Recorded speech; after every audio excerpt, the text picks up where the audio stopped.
It's the final night. Oh, all right, there we go.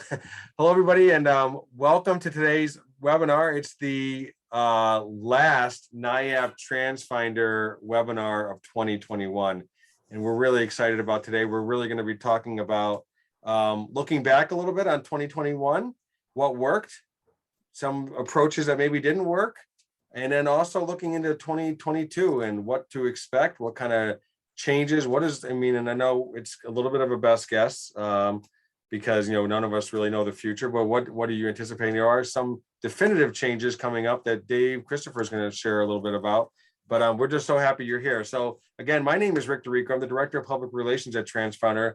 I'm so glad you could join us today. We thought it was important to close out the year with this looking back, as well as starting the year off strong, looking what to expect.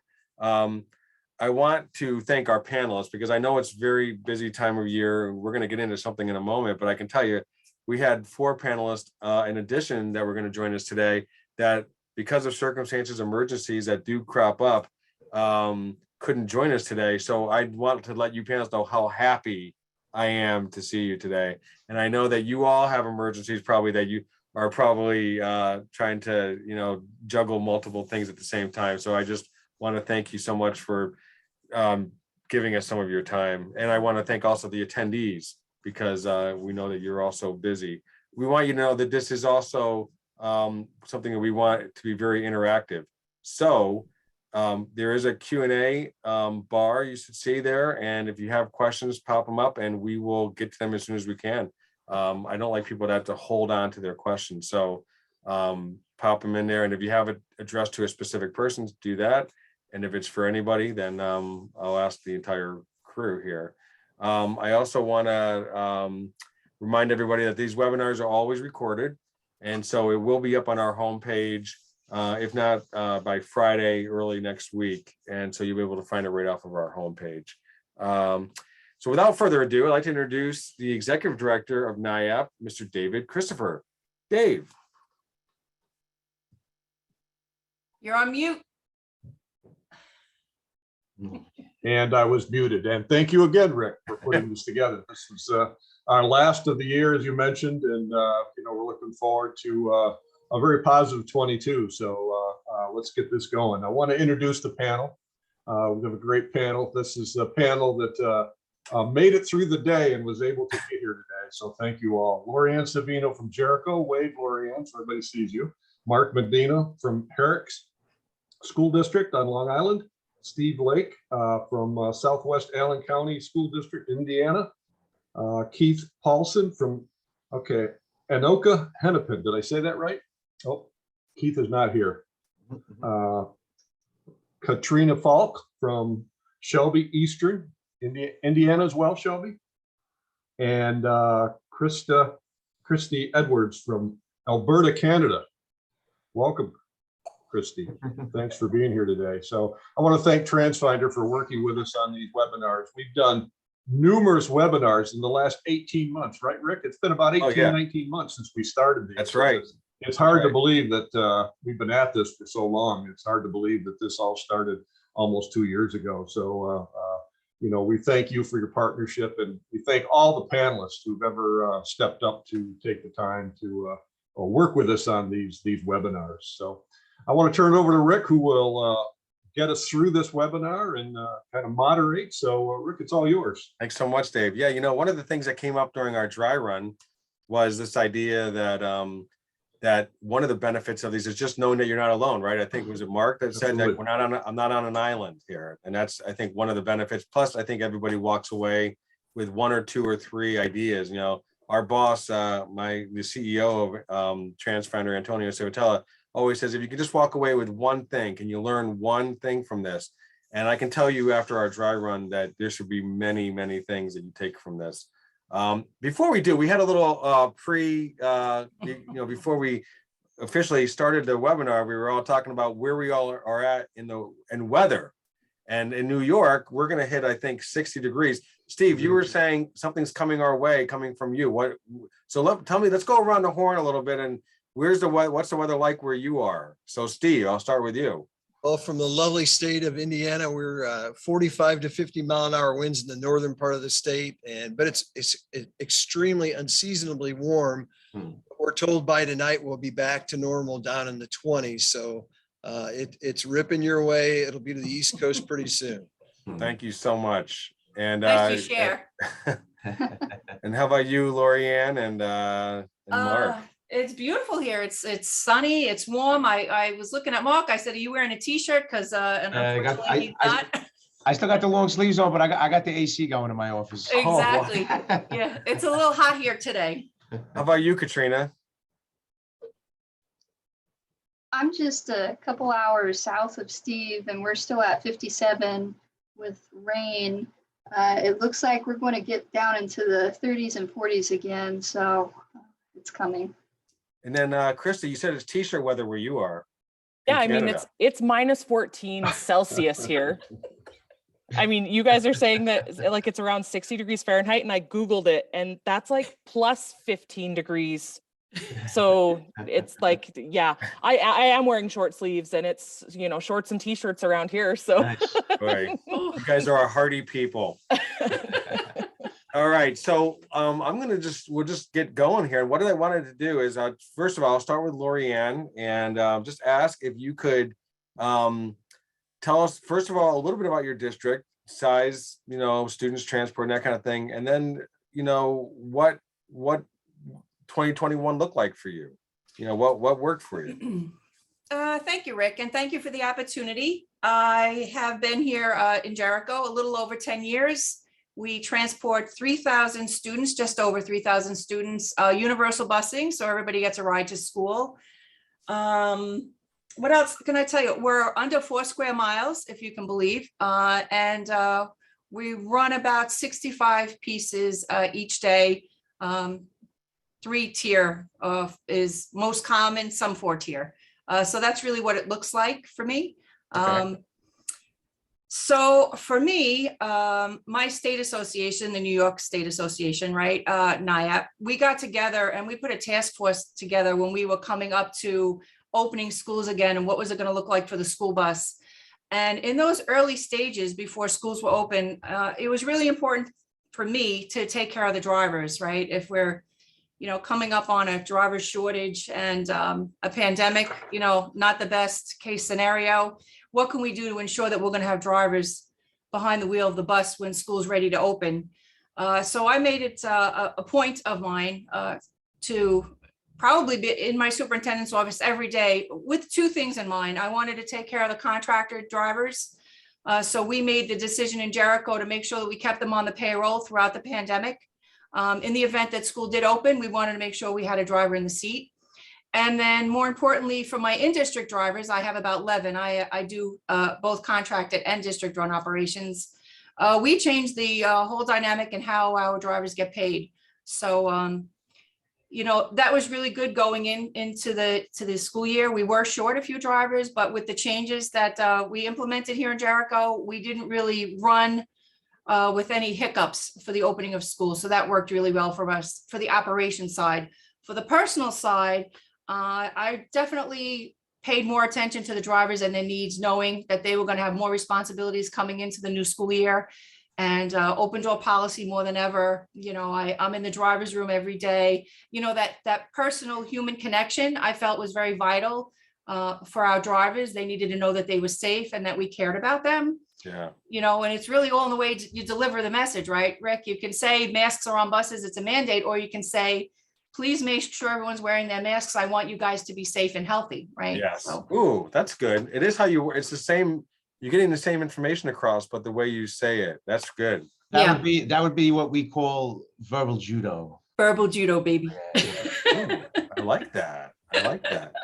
And yet, Lorianne, you mentioned the other day feeling burdened a little bit, that you were feeling like you feel for your drivers. I feel like I'm giving too much responsibility, you know, I'm putting too much on them. Well, absolutely, Rick. You know, it's one thing to be a defensive driver and drive this big piece of equipment and, you know, try to manage the student behavior, but it's a whole nother ballgame when we're talking about student tracking and tracing and attendance and assigned seating and, checking to make sure that they're all wearing masks. When you're talking about these elementary kids, who are just so fidgety, that's a really, really big burden on drivers. I mean, they really had to step up their game for our kids. And I wanted to make sure that was recognized. That's for great. us here. Awesome. We'll come back to you. Katrina, so tell me a little bit, give us a little sense of your district for starters. And also you've been a driver. I remember that was your dream job, really, as you're a little girl. But then also a little bit about the scope of your district, and then what did 2021 look like for you? Yeah, so I'm the Director of Transportation for Shelby Eastern Schools. We are a relatively rural school district located about 20 miles east of Indianapolis in Indiana. We have a total enrollment of about 1,100 students, and we transport approximately 900 of those students daily across 20 single-tier routes. 2021 was very different from my point of view. I didn't struggle so much with changing routes because we had a fairly normal school year, all things considered. But what I did notice where we were struggling, just as Lori Ann mentioned, was our mental and emotional health and well-being of our drivers. We have very good communication with our staff, but I found out quickly that wasn't even good enough. The monthly newsletter, the text message check-ins, especially when school was shut down the latter half of 2020. Even when I thought that they were well informed and they knew what was going on, they didn't, and they didn't feel secure in what was happening and what the future would bring. Much like Lori, we did keep all of our drivers salaried throughout the school year when we were shut down.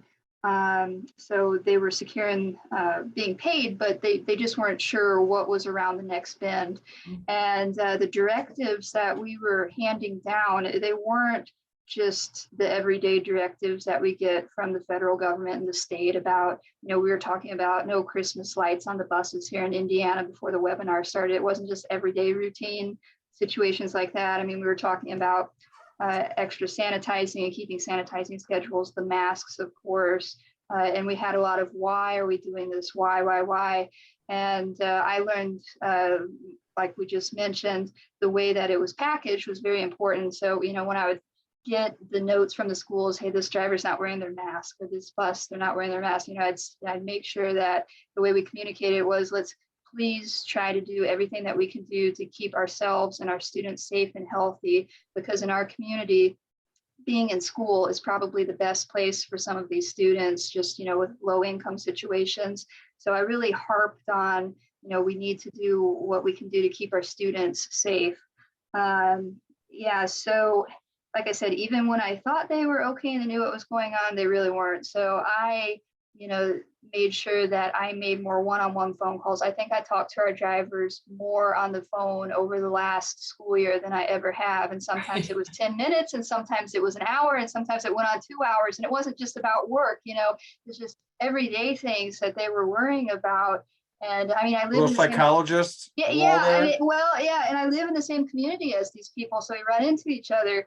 And you bring that up, we actually put into place an employee assistance program with one of our health partners in the area.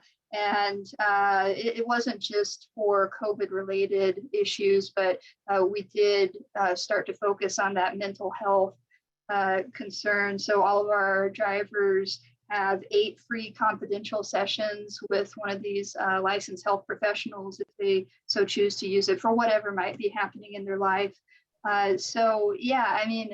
It was really the personal aspect that was brought to the forefront for me. Like I said, we were very lucky. Our routing wasn't affected. We had as normal as a school year as we could, but even my drivers, who are usually self-sufficient and don't want to be coddled, in their own way, they showed that they still needed to be coddled. So it's just really a learning experience and getting to know my drivers even better than I already did. And you wanted them also to feel like they were part of that decision-making process. Right. we had many, as I'm sure most of you understand, trying to get some of your drivers onto Zoom is not the easiest thing in the world, especially when they're still on the flip phone or they don't have internet. So we tried to have as many Zoom sessions as we could early on to talk about it and make them feel like they were part of the decision. We weren't just slamming them and saying, this is what you're going to be doing. So yeah, Awesome. that helped too. That's awesome. That's great. Thank you. Kristi, tell us a little bit about you and your district and then what 2021 looked like for you. So yeah, I'm Kristi Edwards. I'm from Southern Alberta, Canada. So our school division basically runs along the foothills in the Rocky Mountains. And we actually go right into Waterton Lakes National Park and pick up students there and bring them out to some of the schools in our division. We have around 3,600 students in our division, and we transport about 1,700 of those on 50 regular routes a day. And we cover a really large area, so our weather is varied from location to location. It's not a steady weather. There could be one place that's under, 3 feet of snow and the other place has sun, and they're off school and the other ones are still driving. And so that's a challenge in itself, that we have such varied locations and having to make sure that everybody's staying safe and doing what they need to do. But yeah, as far as 2020, 2021, for us, we did not keep our drivers on payroll when the shutdown kind of stuff happened. However, the federal government in Canada offered a payment plan for people who were not employed, and so they were still getting a salary. It just wasn't coming from us, which helped our budget, but and kept our drivers with a paycheck coming in. So that was great. We didn't lose drivers because of the shutdown. So we were very, very thankful for that. Our biggest struggles were with COVID and the masks, the cleaning, all the extras that, they didn't feel like they were getting paid more, but they had to do more, and, just all those kinds of things. And then I think probably one of the biggest things was communication. We just really found out how poor we were in our communication, not just with our drivers, but with parents and with the schools as a whole. We just weren't super great as a department, sharing information across all the different platforms so that everybody was on the same page. Lots of people get their information off of Facebook and, those social media platforms. And so that's what they're coming to the bus fired up with. And that's not what's happening on the bus, but they don't know that because nobody's told them. So we found that was really, really a struggle, and it's an area that we're definitely focusing in for this year and trying to be more. So those little things that are totally unintended, Yeah. you don't mean to offend somebody, but those kind of things can really set a bad tone there. Yeah. Well, for sure. And drivers who are saying, like, my job is to drive the bus. I'm not, like, I can't police whether kids are wearing masks or not. I'm supposed to watch the road, not be looking in my mirror all the time to see if little Johnny's, like, sitting down and wearing his mask. It's tough. It's really tough. Yeah. Mark, you're up. What's what did tell us first of all a little bit about your district, and then a little bit about yourself as well, how long you've been in your role, and then how was 2021 for you? Yeah. What worked for you? So yeah, 2021 was came with obviously a lot of different challenges. I also decided to I did make a change and made a switch in school districts July 1st, in the middle of all the change. So there's been a lot of moving parts. If you're Mark Medina, there's a lot of moving parts right now. But a little about my district that I'm in right now, and I have a unique perspective because I grew up in transportation with a contracted operation, running a district now that has my own fleet. So I have a pretty unique perspective on how both ends work, which is great. Right now I have 14 large buses, 10 vans, 8 of them are contracted. So there's 24 buses total. Transports about 1,600 students in the Herricks School District. We're a district of about 3,300 students. We run on a 2-tier system. So yeah, we're able to, with 14 large buses and on a 2-tier system, get all of the in-district regular ed students to and from school every day. So that's pretty efficient. The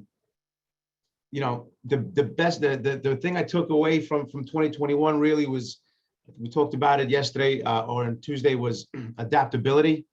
It really just taught me that, you have to be like, I think Bruce Lee said it once, right? You got to be like water. You got to be able to fit the shape that's given to you.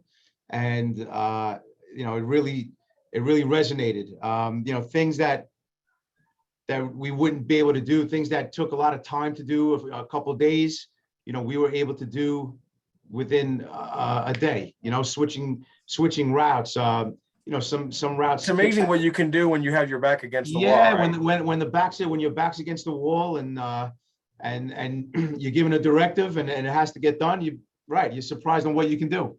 Yeah. Biggest thing for me was, there were times where drivers had to quarantine and certain kids on the bus had to quarantine, other kids had to go to school. So now you had to, look, and in a matter of, this what happened in the afternoon, by tomorrow morning, we're figuring out which bus is going to go pick up those kids that have to go to school the next day. And all this happened within, hours. So, and, again, it's the adaptability factor and being like water really is really the lesson that I took out of 2021. That's good. I like that quote. That's a good one. So Steve, I'm not going to call you the Grinch, but Steve got called the Grinch by a student the other day. Before we get into your district and your year, what was that all about? Well, unfortunately, I had to ask a driver to remove several Christmas lights from the inside of the bus. It's just a part of our state. Some of our state laws, state police they don't like having things like that in the bus that can cause problems. And so one of the third graders on her bus wrote me a nice little letter saying, that they want the lights back and that I'm the Grinch. So, well, I think we all got to feel some sympathy. I feel, because I can tell that if you had your druthers, you would have let them keep the lights. But you can do what you got to do. So, so Steve, tell me a little bit about your district, and then tell us about how 2021 shaped up for you. Sure. Our district is a growing district.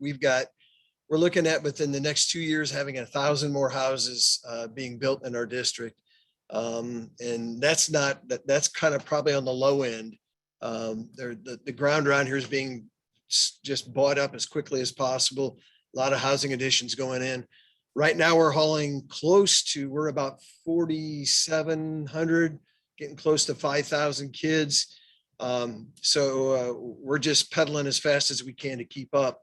So that's our reality. It's exciting, but it's scary in the same breath that, when you're short drivers and you're looking for another 1,000+ houses coming in, it's a little scary future, but looking forward to the challenge. And I think that's the big takeaway from 2021. If we can survive that, we can survive whatever's coming our way.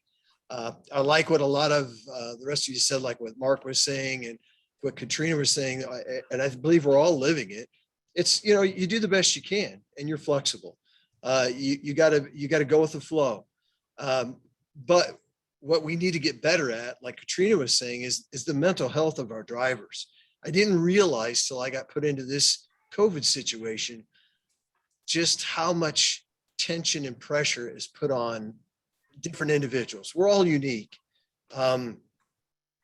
I don't get rattled too much by things going wrong. I just kind of go with the flow, but not everybody is wired like Steve Lake is wired. And so I need to be a lot more sensitive to that. And I think I've gotten a lot better with that sensitivity over 2021. And I was taking notes while Katrina was talking. There's just certain things that need to happen with your drivers, and you got to be sensitive to that.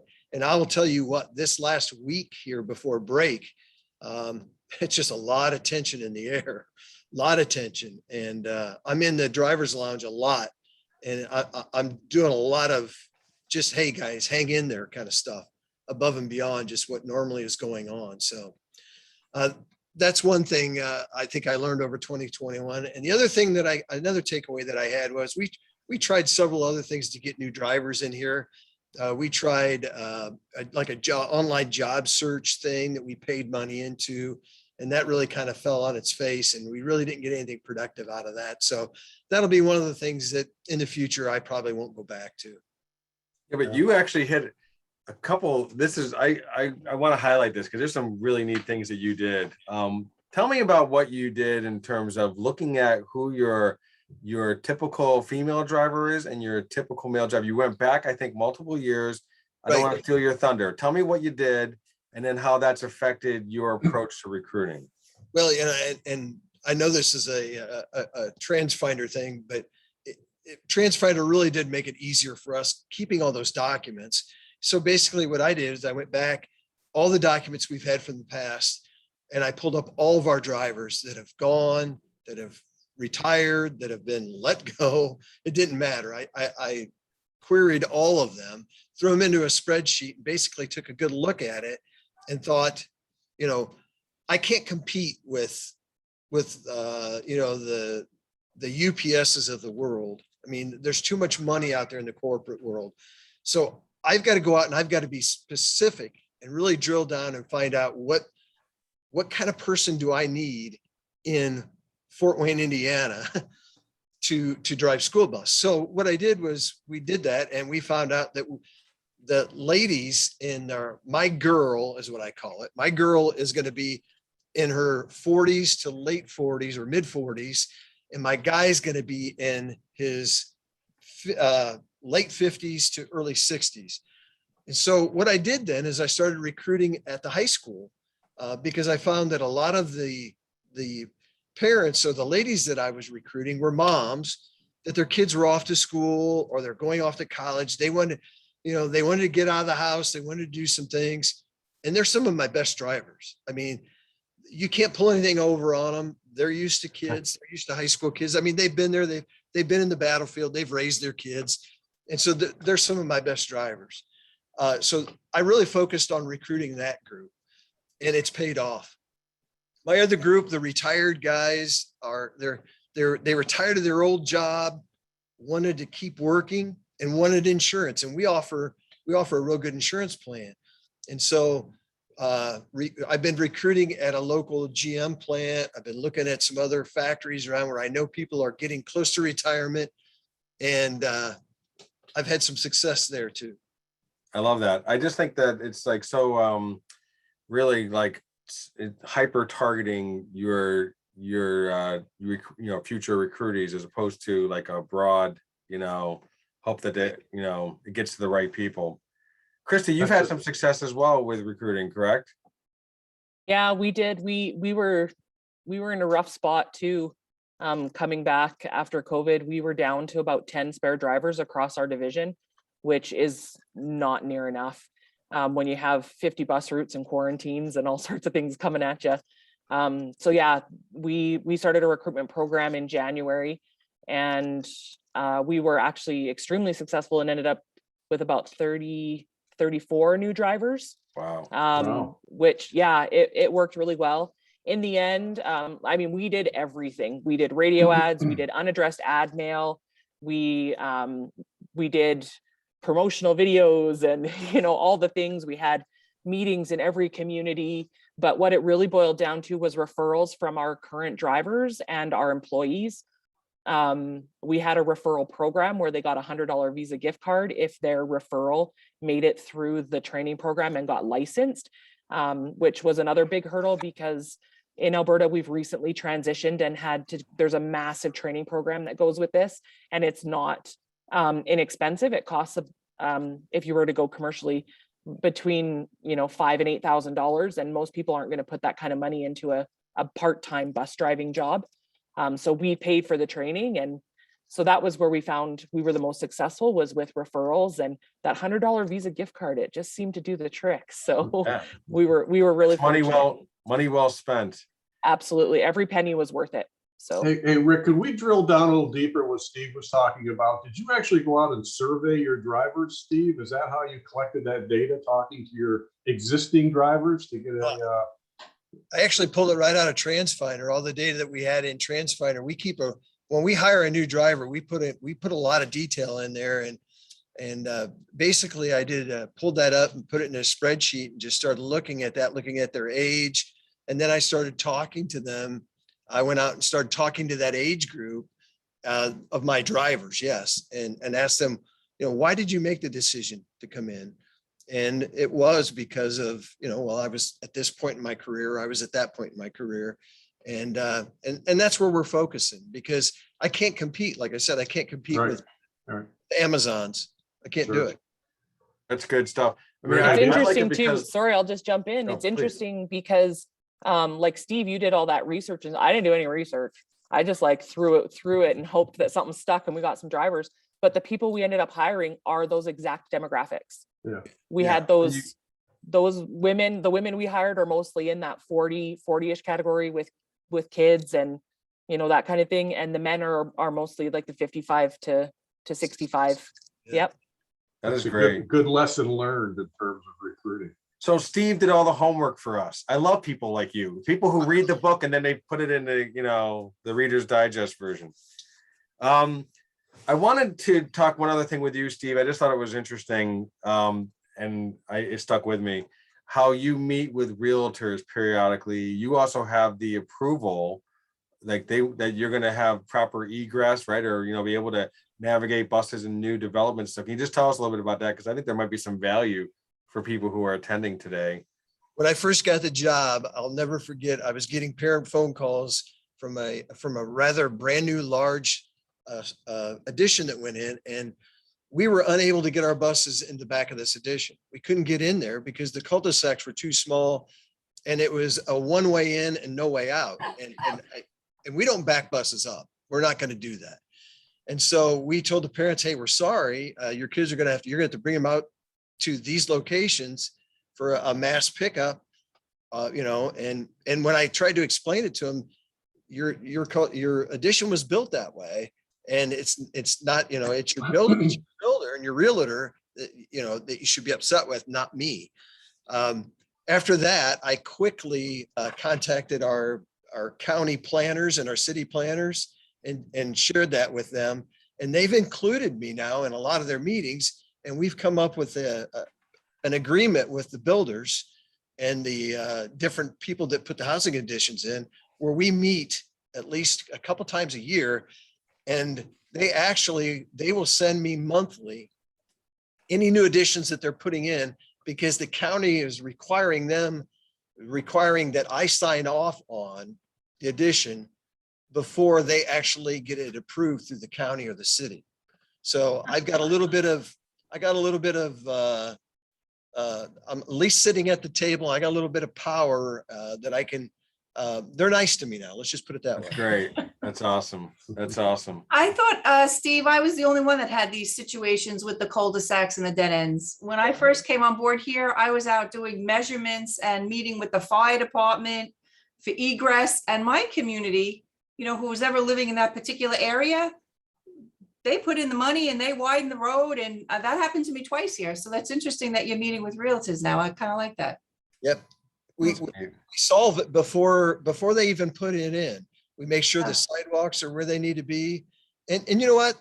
Now that we built this relationship, they're really kind of glad to meet with us. So it's a win for everybody, especially for the families. Good communication. It all comes down to communication, which has been such a common theme. One thing that we talked about the other day as well was just stronger relationships with the school board and the superintendent. Anybody want to speak on that and how 2021, and I think because of the pandemic, there's been a greater appreciation. I think we all agreed on the transportation department and all that you do. So who wants to speak about just that strengthening of those relationships? So we'll go with you, Katrina, and then anybody else who wants to jump in. I will. This was a huge learning curve for me also, because it's been very difficult for me to come to terms with I can only do what I can only do. And the burnout from this past year and a half has really hit me this year.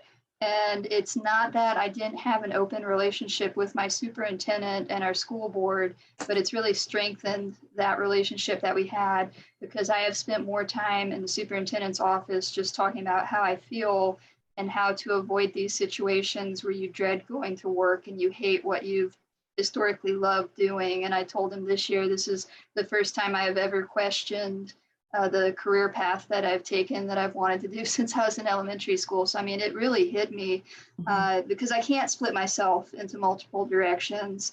And I've been trying to do that. You know, you try to take on as much as you can so you don't put out other people.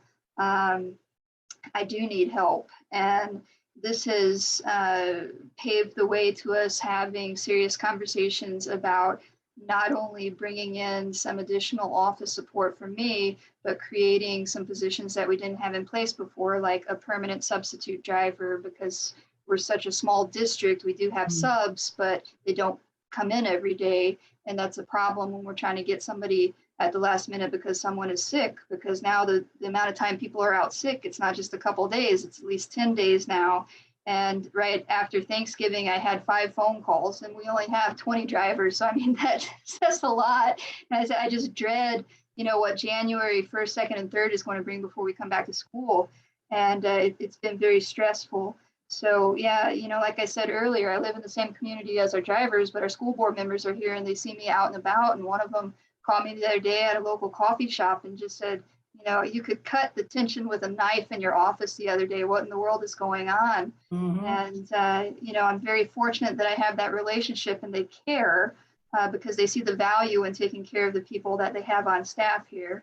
And I hope those who don't have that relationship might be able to use this as a segue to, you know, building a relationship with their administrators and their school board and just having these open conversations about, I'm overwhelmed. You know, I've driven a bus for every day for the last 2.5 months now. I don't even know what my job is because I've just been on a bus all the time. So, I mean, you know, it's just, I need help. And unfortunately, it took this situation for them to take that seriously. Right. Yes. I want to jump in also. I think having a relationship with your Board of Ed is the key to your success. Luckily for me, Rick, when I came on board, that was like my #1 thing, was to put a face to the department. You know, gone are the days where you're invisible, right? We used to be the invisible department, just get it done. As long as the phone doesn't ring, you're doing a great job.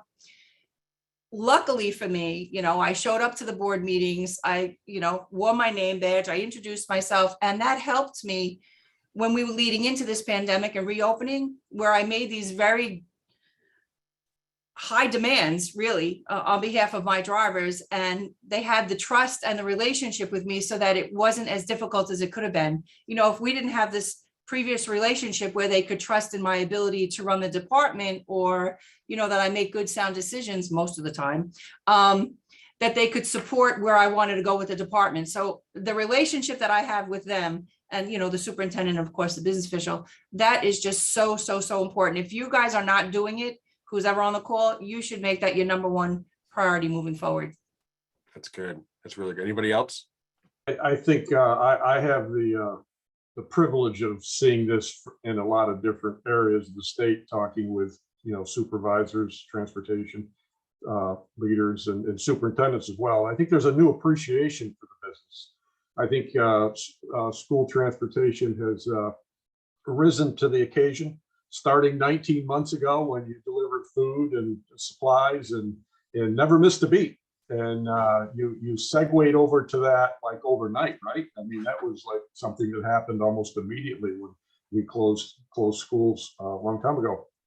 So I think you've earned a lot of that. And I think that certainly the school boards and superintendents, and I hear this at the association level, have a great appreciation for what you've done. And they do see the value of school transportation at a different level now, because when you couldn't provide it, kids didn't get to school. The kids who needed the ride couldn't get to school. And I think that's going to show going forward in terms of support that we get in the industry. Certainly, you know, it's not going to be an open book, but I think that there's a different level of appreciation, if you will, for what you folks do. It's good. Dave, I'm going to stick with you. I want to turn the corner and start looking at 2022. And I wanted you to share a little bit about some of the changes that are expected in, I guess it's February, in terms of CDL federal regulations. Yeah, I think most people that are in the business know this. You know, in February, we've got the entry-level driver training program that's going to start up. And, you know, there's been some association work, both at the local and the federal level to try to get that delayed, but I really don't think that's going to happen. I think that you're going to, you know, see that happen and you're going to have to be prepared for it. We're concerned, obviously, if that's going to create another driver shortage for some districts that aren't prepared. Many districts are prepared, but there are many districts that are not, because the people that need to prepare for it are out driving bus in many situations. So, you know, that's the bad news, I guess. You know, we're told, well, we've been working at this for 10 years, you should be ready, but we haven't had an unprecedented pandemic to deal with, you know, ever before. So, but I do want to just go down through, I made some notes here of some of the comments you folks made that I think we're going to carry over into 2022. And that's, I'm going to start with a new appreciation and concern about mental health of all employees, including yourselves, because you folks are the leaders, right? And if you're not ready to go to work and perform at your highest level, it's going to impact the whole department. I think Zoom sessions will always be in play at some level. I know that we like the, you know, the in-person stuff, but I think that you're going to be doing some virtual training at a higher level. Take care of your people. Communications, we've said this a couple times.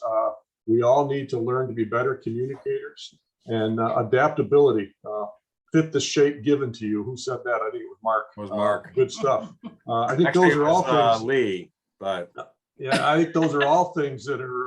I took it from Bruce Lee. I can't take credit for it. So. That's okay. I heard it from you, Mark. So that's where it stays with my head. I think we're all going to see those things continue into 2022. And some of those things are good, I think. I think some of those things are certainly a positive things that will make us better. that's great. I want to go around the horn on what 2022 looks like. But before we do, I want to go back to Steve for a second, since we were just talking about CDL licenses, and you found a novel way around the CDL license somewhat with the smaller buses, or I don't know what they're called. Like, I was looking up the notes, I couldn't find it. What's it called? The smaller vehicles? Well, they're a Class A vehicle. They're a 14 passenger Class A. I'm looking out my window. I got two of them sitting right out here in front of me. They're like the, I don't know, you can call them a short bus or whatever, but they're 14 passenger, but they have stop arms. They've got everything on them. But you had like 3 letters, they were called something, RPVs or something, or SPV. SPV. So tell me a little bit about that, because that's going to help solve a little bit. That's solving a problem for you, and you've actually ordered more of these things. Yeah, well, actually, we decided, once again, like Mark was talking about, you got to be flexible. When we started having problems, we started looking at how can we improve. So we started grading our bus routes, and we actually put a letter grade on them, and we started looking at them and seeing if you're hauling this amount of people, it's scored at this grade. If you're hauling this amount, it's scored at this grade. And we looked at our special needs buses that were going out, and these are not the 84 passenger buses, but they're a big bus, and they're $130,000 buses, and we're hauling 7 and 8 kids on them because of the distance you have to travel to pick these kids up. So we decided, you know, and you have to have a CDL to drive it. So we were fortunate here in Indiana that we can run these type A buses, and they're 14 passenger and you can get them with a lift in them also.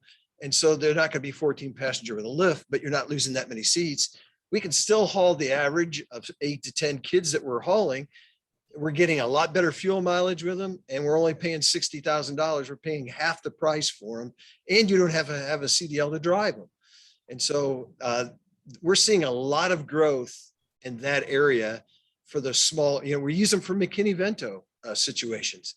They're just a very versatile bus at a lower price and a lower cost to operate. That's great. We're doing the same thing as Steve. Of course, we're both in Indiana, and it seems to be a trend, at least in Region 8 for our state association. And he's right, you really don't lose any capacity on the wheelchair bus because they put the wheelchair lift where the cargo area would be if it was a white activity bus. So we've got one on order right now. I'm really looking forward to getting it because it's kind of a segue into maybe getting a CDL driver, but it's not as overwhelming at first. Exactly. That's great. So looking into 2022, and I'm going to throw a little monkey wrench in this, and if you could talk a little bit about technology too, and are you using any technology? Are you planning on bringing technology in, or in 2022, or did you bring it into 2021? I know, Steve, you mentioned looking at going to a 3-tier system. I'm just going to go around. I'm going to start with Mark. I'll go Mark, Katrina, Lorianne, Steve, and Kristi. Not that anyone's going to remember that order. I know I'm not. But tell me about 2022. What are your expectations, anticipations? You can have concerns as well. And also, are you looking at technology in any way to help you do your job even better? And then we'll start with you, Mark. Yeah, I appreciate it, Rick. Yeah, I mean, listen, 2022, I think that again, taking a lesson and what we can think about going into the future, and what can hinder us, right? So like for me, being stuck in the old ways of thinking and the old ways that we worked pre-COVID and just kind of like having blinders on is going to be a huge detriment.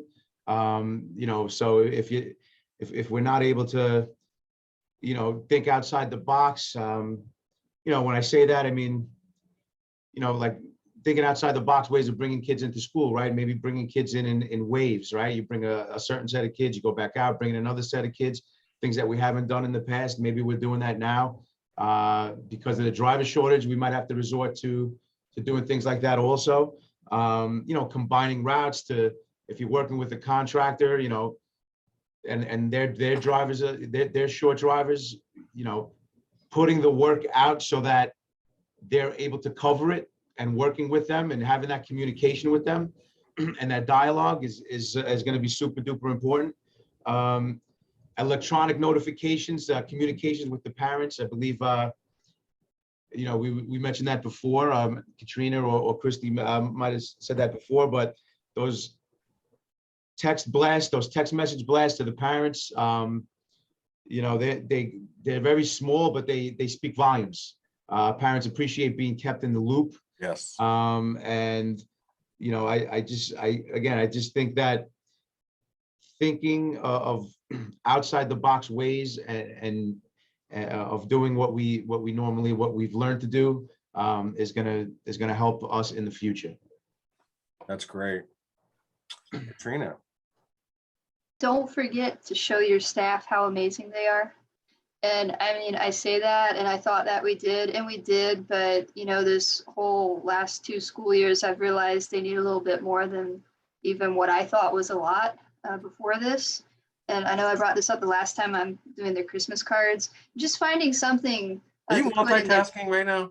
No, not now, but I was when we were I'm doing kidding. practice. Now I've got them done. This is just an example. But, and I did this before for them and just Merry Christmas. I try to put a little personalized note in there now so that they know I notice everything that they are doing. So yeah, I mean, show that you care. Like I said, this whole thing for me is just put a whole new spin on the personal aspect. Always had an open door. I've always, text me, call me, whatever. But like I said, I've spent more time talking to our staff than I ever had over the last 1.5 years. And it's really helped a lot. In terms of technology, I harp on this every time we have a webinar, but your school district is never too small to maximize the technology they have available to them. When we got Transfinder here, we only had 18 bus routes. With time, we've expanded and added routes.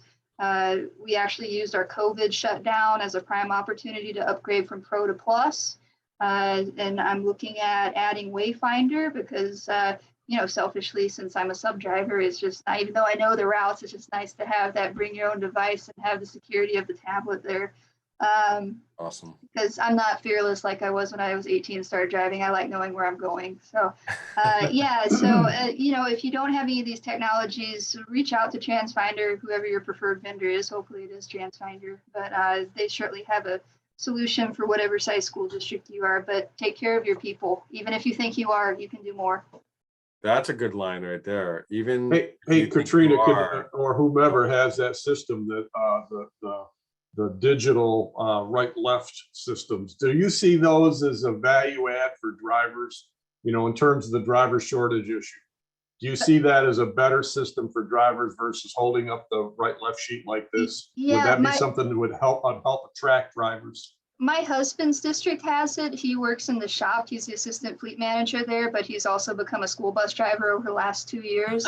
And they will not assign open routes to their mechanic. So he's in a different bus every day.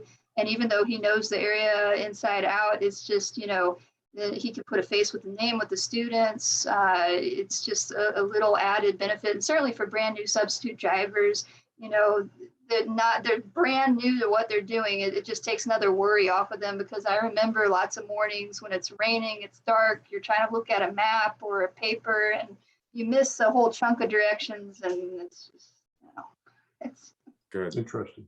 good. Lorianne, Hey, so technology and I do not get along very well. So I have people for that.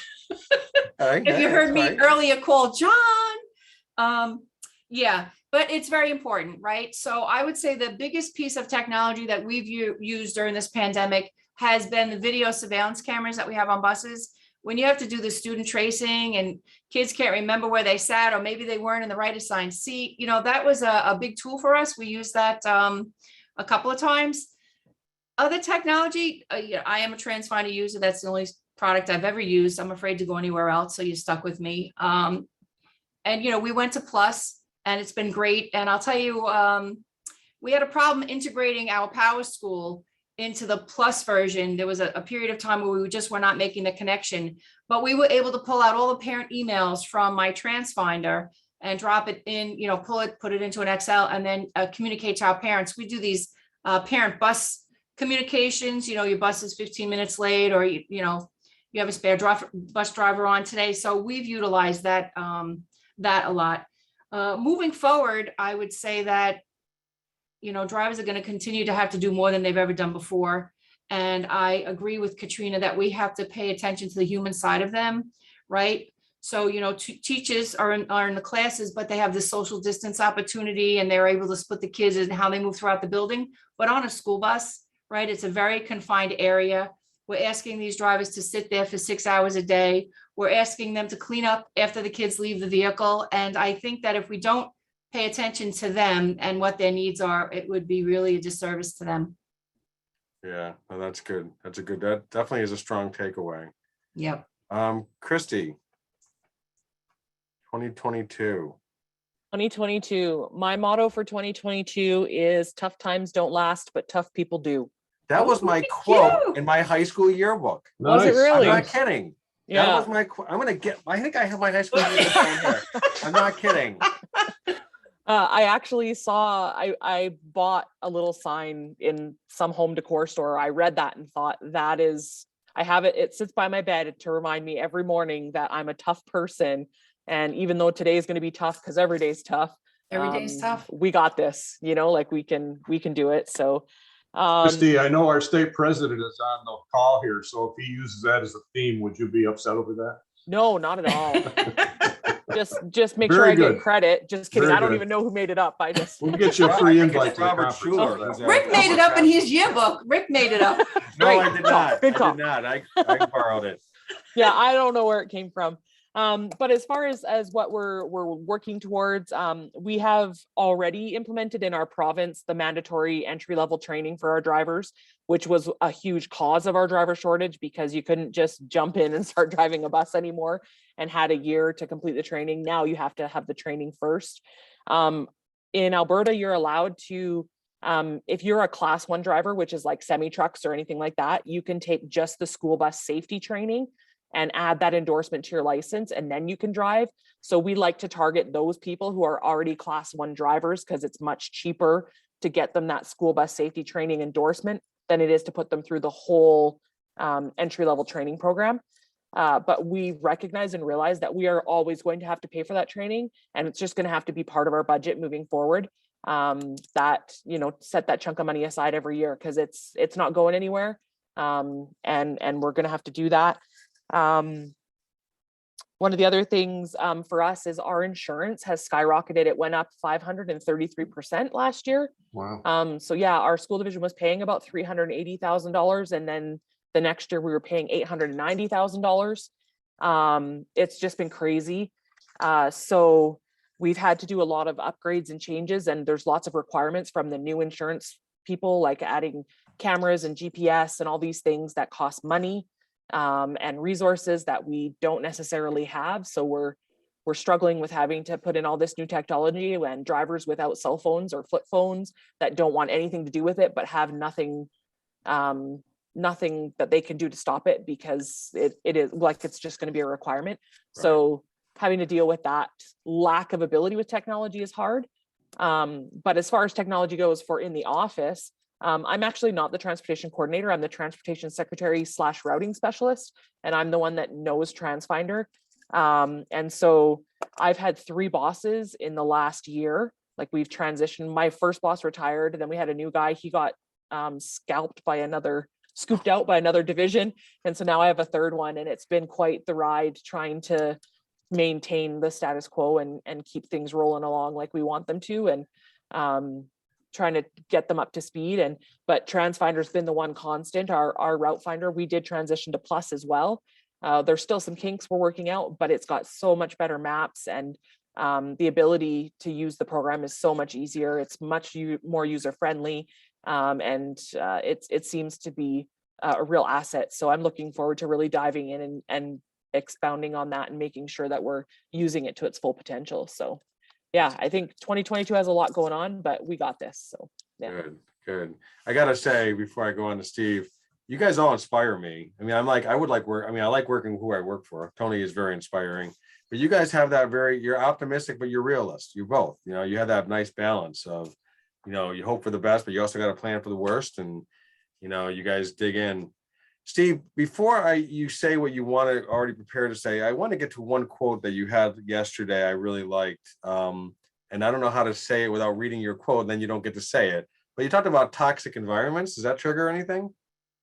Not really. You said toxic environments can be your driver's lounge. So keep them so busy that they don't have time to be toxic. They seem to be happier when they're busy.